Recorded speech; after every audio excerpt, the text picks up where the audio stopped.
Aujourd'hui, Caïs va m'accompagner pour transformer une tarte citron meringuée en verrine. Une recette tout en douceur à refaire chez vous. Bonjour Caïs. Bonjour Gilles. Alors aujourd'hui, je te propose de revisiter une tarte au citron pour la mettre dans une verrine. Ok. Pour réaliser cette tarte au citron, cette verrine au citron, il va nous falloir 3 étapes. On va faire un appareil citron, c'est-à-dire une crème citron.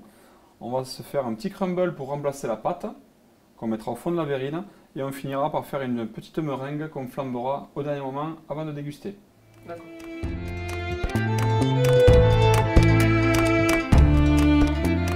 Donc pour cela, on a besoin de citron. Donc on a récupéré par avance du jus de citron. On va en mettre 100 grammes à peu près.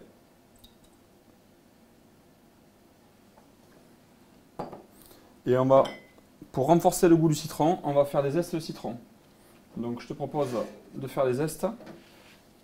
Je te montre un petit peu.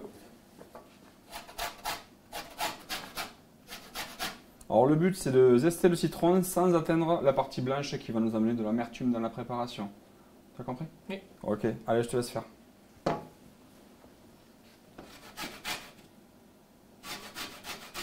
Donc on a récupéré les zestes de citron pour les mettre dans le jus et dans la casserole. Maintenant, on va réaliser la préparation avec les œufs, le sucre et on va les fouetter.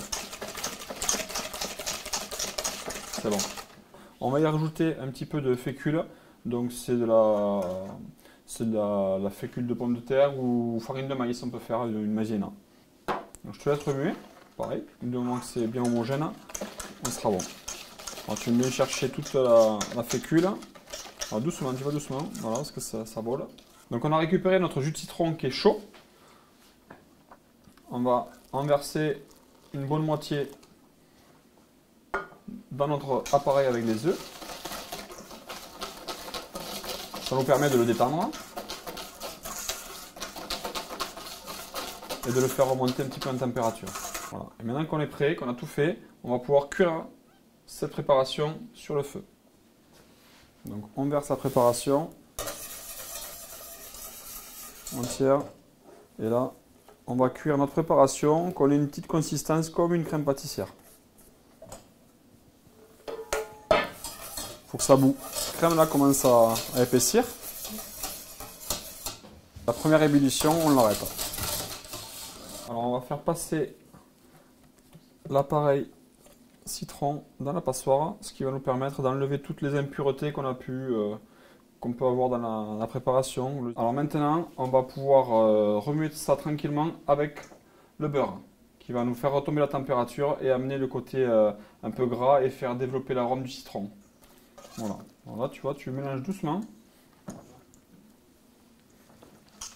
Doucement, sans fouetter, juste remuer. Et après, on va laisser faire la chaleur de la préparation qui va faire fondre le beurre.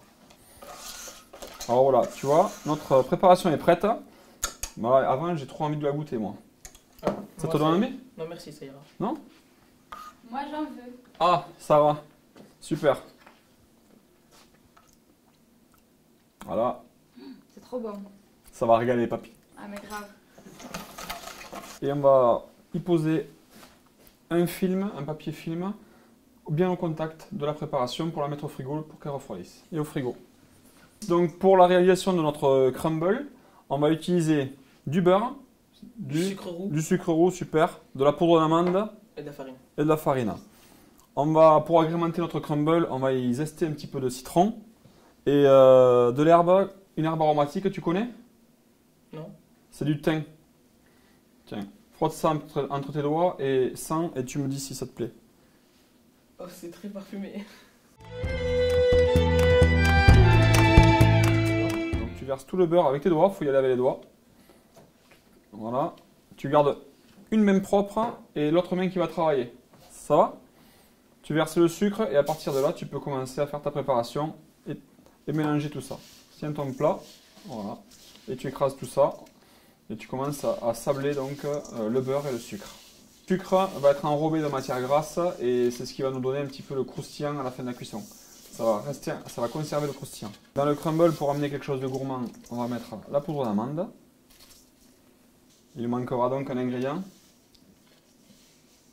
De la farine. La farine. Allez, hop, on va finir avec la farine. Donc pour les quantités, on est sur un temps pour temps, c'est-à-dire qu'on a la même quantité de chaque ingrédient sur ces 4 ingrédients. C'est la même quantité. Donc là, on est parti sur une base de 125 grammes de chaque. Alors je rajoute un petit peu de thym. Voilà, tu sables bien tout. Il faut qu'on arrive à faire une pâte. Je rajoute quelques zestes de citron pour faire le petit rappel, comme c'est une verrine au citron.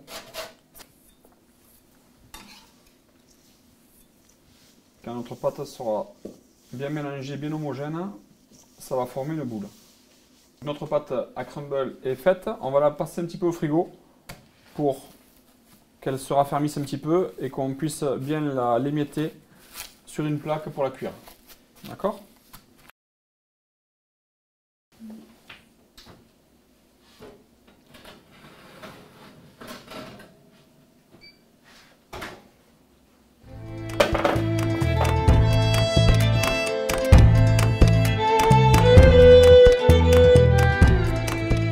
Bon, après avoir séparé notre jaune du blanc, on verse les blancs d'œufs dans un saladier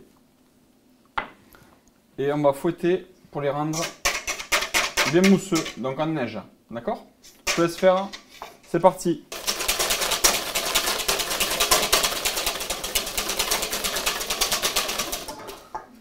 Ça s'arrête pas, hein?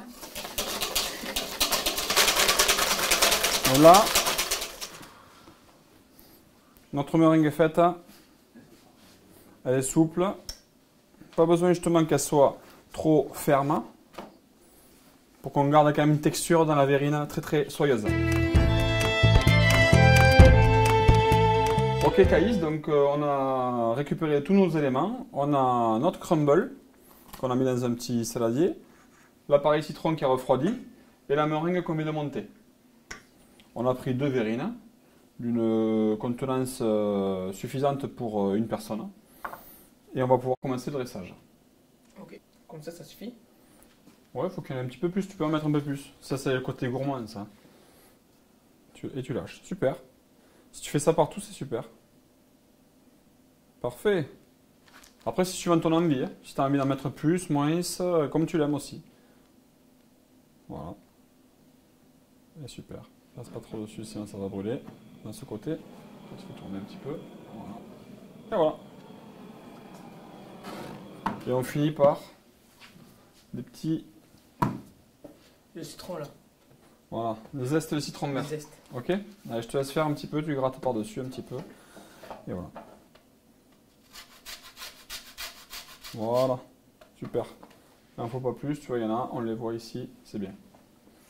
Caïs, on a réussi. Défi est rempli. Je trouve que pour une première fois, c'est joli. C'est joli? Oui. Bon, maintenant il n'y a plus qu'à déguster. Ouais.